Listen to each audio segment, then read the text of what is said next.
देख सकते हैं क्वेश्चन है 8 power x plus 8 power x plus 8 power x plus 8 power x equals to 8, then x equals to question mark, यानी x का मान क्या होगा हमें ज्ञात करना है। तो ऐसे क्वेश्चंस को हम लोग इस तरह से सॉल्व कर सकते हैं। देख सकते हैं हमें क्वेश्चन दे रखा है 8 power x plus 8 power x plus 8 power x plus 8 power x equals to 8। Next step पे हम 8 पावर x को कॉमन लेंगे। यहां से कॉमन होगी तो यहां से 1 आएगी, प्लस यहां से 1 plus 1 plus 1 equals to 8। Then next step पे लिख सकते हैं 8 पावर x इंटू 1 2 3 4, यहां से हो जाएगी 4 इक्वल्स टू 8। और नेक्स्ट स्टेप पे फिर हम लिख सकते हैं 8 पावर x इंटू 4, इसे डिवाइड कर लेंगे हम 4 से, लेफ्ट में 4 से डिवाइड करेंगे तो राइट साइड में भी हम 4 से डिवाइड कर लेंगे, ये 4 से 4 कैंसिल हो जाएगी। देन नेक्स्ट स्टेप पे हम कह सकते हैं 8 पावर x इक्वल्स टू 4 2 ज़ा 8, देन यहां से हम लिख सकते हैं 2। और नेक्स्ट स्टेप पे फिर लिख सकते हैं 8 के लिए हम लिख सकते हैं 2 का power 3 whole power x equals to 2 का पावर 1। और नेक्स्ट स्टेप पे फिर लिख सकते हैं पावर का पावर इनटू हो जाती है तो 2 का पावर हो जाएगी 3x इक्वल्स टू 2 का पावर 1। चूंकि हम लोग जानते हैं कि अगर a का पावर m हो इक्वल्स टू a का पावर n हो, अगर बेस इक्वल हो जाए तो पावर इक्वल हो जाती है, यानी m इक्वल्स टू n।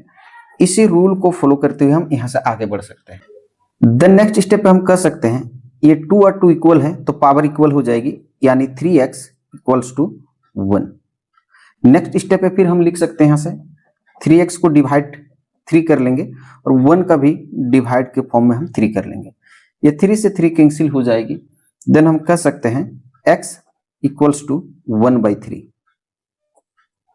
तो x के जो एक्चुअल वैल्यू होगा वो 1/3 होगा। आइए अब इस वैल्यू को हम लोग क्वेश्चन में रखकर वेरीफाई यानी चेक कर लेंगे कि वाकई हमने जो x के लिए आंसर प्राप्त किया 1/3 ये हमारा राइट आंसर है या रॉन्ग आंसर है। आइए हम लोग वेरीफाई यानी चेक कर लेंगे। यहां से हम लोग चेक कर सकते हैं x के लिए हमारे पास वैल्यू है, देख सकते हैं 1/3। हमारे पास क्वेश्चन है 8 power x plus 8 power x plus 8 power x plus 8 power x equals to 8।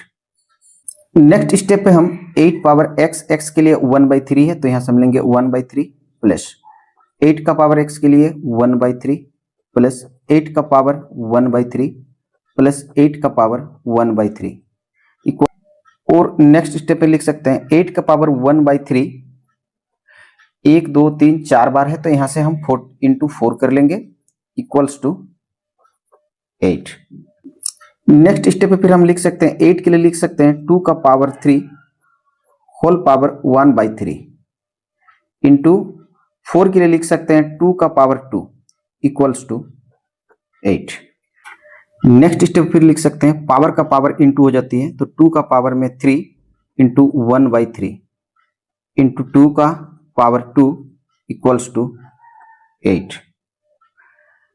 3 से 3 कैंसिल हो जाएगी। देन हम कह सकते हैं 2 का पावर 1 इंटू 2 का पावर 2 इक्वल्स टू 8। चूंकि हम लोग जानते हैं कि अगर x का पावर m हो इंटू x का पावर n हो तो ऐसे में इसे हम लोग अगर बेस इक्वल हो जाए बीच में इंटू रहे तो एक बार x लिख के पावर को प्लस कर लेते हैं m प्लस n। इसी फॉर्म का यूज करके हम आगे बढ़ सकते हैं।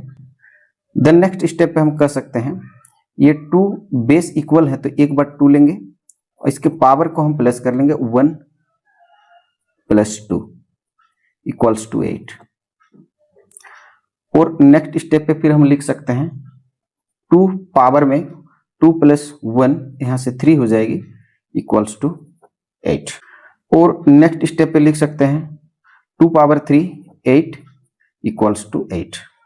यहां से देख सकते हैं कि दोनों पार्ट इक्वल हो गए, यानी हम कह सकते हैं कि LHS इक्वल्स टू RHS। दोनों पार्ट इक्वल होने का मतलब हम कह सकते हैं कि हमने जो x के लिए वैल्यू प्राप्त किया था 1/3 ये हमारा राइट आंसर है और हम यहां से कह सकते हैं कि हमने जो है वेरीफाई कर लिया। आशा करता हूं वीडियो देखकर आप ऐसे क्वेश्चंस को सॉल्व करना सीख गए होंगे। वीडियो देखने के लिए बहुत बहुत धन्यवाद।